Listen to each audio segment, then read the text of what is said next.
পর্যন্ত জুলাই সনদ বলি বা জাতীয় সনদ বলি, এ বিষয়ে স্বাক্ষরিত হওয়ার জন্য সবচেয়ে বেশি আন্তরিকতা আমরা প্রদর্শন করেছি।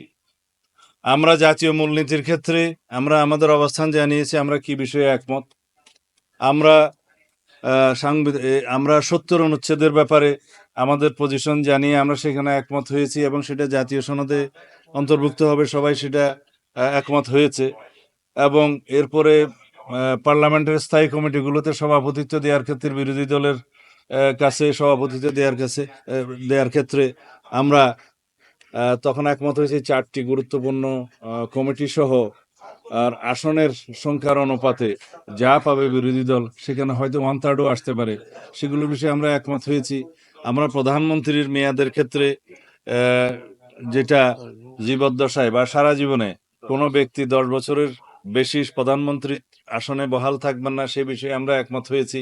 তবে ওখানে আমাদের একটা শর্ত ছিল যে এনসিসির মতো বা সাংবিধানিক নিয়োগ কমিটির মতো কোনো বিষয় এখানে আমরা থাকলে সে হয়তো আমরা সেই বিবেচনাটা আমাদের আগের প্রস্তাব অনুসারে যেতে হবে আমাদেরকে, সেই বিষয়ে আমরা একমত হয়েছি। রাষ্ট্রপতির নির্বাচন ক্ষেত্রে আমরা গোপন ব্যালটের মাধ্যমে স্বাধীনভাবে এমপিরা ভোট দিতে পারবে, সেই বিষয়ে একমত হয়েছি। তো ঐক্যমত্য তো পোষণ হচ্ছে। এখন যদি জাতীয় ঐক্যমত্য কমিশনের সকল প্রস্তাবে যদি আমাদেরকে 100% একমত হতে বলে, তাহলে আলোচনার জন্য ডাকা হলো কেন? জাতীয় ঐক্যমত্য পোষণ হলে যে সমস্ত বিষয়গুলোতে দলসমূহ একমত হবে, সেই বিষয়গুলো একত্রিত করে জুলাই সনদ বা জাতীয় সনদ স্বাক্ষরিত হওয়ার কথা। তো এখন এখানে যদি আমাদেরকে বাধ্য করা হয় যে এই সমস্ত বিষয়ে একমত হতেই হবে, সেটা তো সঠিক হলো না। আমি হতাশ নই, আমরা হতাশা কখনোই ব্যক্ত করি না, আমরা আশাবাদ ব্যক্ত করি।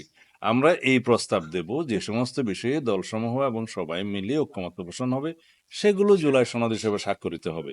আর বিষয় যেগুলো এখনো আলোচনাধীন আছে, এই বিষয়ে আমি কোনো আলোচনার টেবিলে যেহেতু আছে, এই বিষয়ে আমি কংক্রিট কোনো সিদ্ধান্তমূলক কোনো কথা আমার দলের পক্ষ থেকে দেব না। যদি নতুন কোনো প্রস্তাব আসে ওই বিষয়গুলোতে গ্রহণযোগ্য, যেটা জাতির জন্য কল্যাণ হবে, সেটা অবশ্যই আমরা দলে আলোচনা করে পরে আবার জানাবো।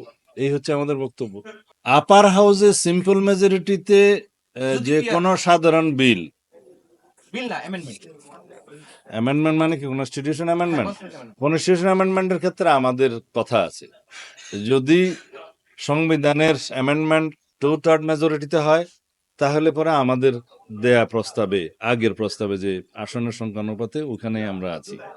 আর যদি জেনারেল মেজরিটিতে সংবিধান সংশোধনের বিল পাশ করার বিধান রাখা হয়, সেই ক্ষেত্রে নতুন কোনো প্রস্তাব যদি আসে যে পপুলার ভোটের মধ্যে অথবা অন্য কোনো ক্ষেত্রে, সেটা যদি কংক্রিট কোনো প্রস্তাব আসে, তখন সেটা আমরা আলাপ আলোচনা করব। এখন তো সেই বিষয়টা প্রস্তাব আসেনি।